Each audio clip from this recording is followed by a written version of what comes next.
Bonjour, je suis Hakim La'alam et je vous propose ma chronique du jeudi 20 mars 2025. Elle s'intitule La montée épidémiologique en grade. Notre réponse à l'Algérie va monter en grade. Qui dit ça? Bruno Retailleau, Gargamel pour les intimes. C'est logique. Dans une contrée infestée par les grades et les puces, cette réaction est zoologiquement et épidémiologiquement normale. Adi.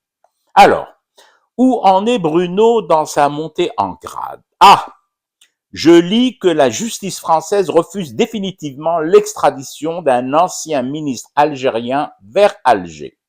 Là aussi que du normal. C'est du grade pur jus. Ils ne vont quand même pas nous livrer Abdeslam Bouchouerb comme ça. Surtout pas lui. Le mec est un bavard. Déjà ici et en poste, il parlait beaucoup, très beaucoup. Pas à tout le monde, bien sûr. Il choisissait avec qui s'épancher. Là-bas, il semble qu'il a poursuivi ses bavardages, au point où ses traitants n'en revenaient pas de tout ce qu'il a pu déballer sur certains de leurs compatriotes, dont 2 ou 3 bêtes des pièces encore en poste au plus haut niveau. Les mecs en face de lui, de l'autre côté de la table et de la lampe, ont failli manquer de cartes mémoire et de bandes d'enregistrement. Il se raconte que devant cette diarrhée, forcé de réagir à ces chouerbes dégoulinants de confidences en débit accéléré, ils ont dû l'arrêter, lui lancer « C'est bon, Abdeslam, on a vraiment tout ce qu'il nous faut, surtout sur les nôtres, avec qui tu étais en cheville, en pied, en jambes et en tout le reste. » Tu crois que là, le bouchouerbe s'est arrêté? Que nenni! Même dans la voiture qui le ramenait vers sa cache, sa planque, ce domicile sécurisé, il a continué à se confier aux chauffeurs et aux gardes qui l'encadraient sur la banquette arrière. J'imagine aisément que le regard, l'expression des yeux des officiers traitants de Abdeslam ressemblait un chouïa à ceux de leurs homologues des Édiens qui ont eu à écouter Sansal. Bon, je mets des guillemets à homologue parce qu'ici, en Désédie, l'ancien directeur de l'industrie a été auditionné en bonne et due forme par des juges, comme ça doit l'être dans un pays normal, dans une démocratie. Un autre bavard, le Boalem. Mais chez nous, dans notre pays, nous ne l'arrêtons pas, Sansal. Du moins, surtout pas dans le cours tumultueux et fertile de ses confessions. Bah oui, il faut respecter les droits de la défense et laisser les prévenus dire ce qu'ils ont à dire.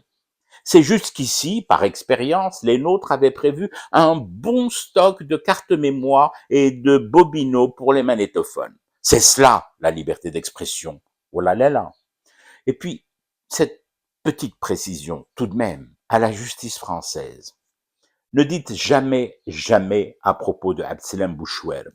Oui, ne préjugez de rien et surtout pas de l'avenir ni de la date de péremption de ce protégé que vous gardez sous le coude. Ce coude qui se veut ferme pour la galerie. L'histoire, votre histoire judiciaire, nous a appris qu'il lui est arrivé d'être souple, de se lever brusquement sur ordre de la raison d'État. Combien de Abdeslam ont finalement été livrés au pays qui les demandait et avec qui vos intérêts ont finalement primé sur la garde et la protection rapprochée et les droits de l'homme. La liste est longue. Alors, demain, dans 1 an, dans 10 ans, les Méditerranéens que nous sommes aimons le soleil, le sable chaud et l'attente patiente sur nos rivages. Nous attendrons. Il y viendra, lui aussi. Tout comme les cartes mémoire et les bandes magnétiques disponibles à souhait, les fourgons cellulaires sont d'ores et déjà prêts, moteur en marche, et nous n'avons aucun problème de carburant, comme vous devez le savoir. Je fume du thé et je reste éveillé à ce cauchemar qui continue. C'était Hakim La'alam, je vous retrouve samedi pour une autre chronique et une autre façon de dire son amour à l'Algérie.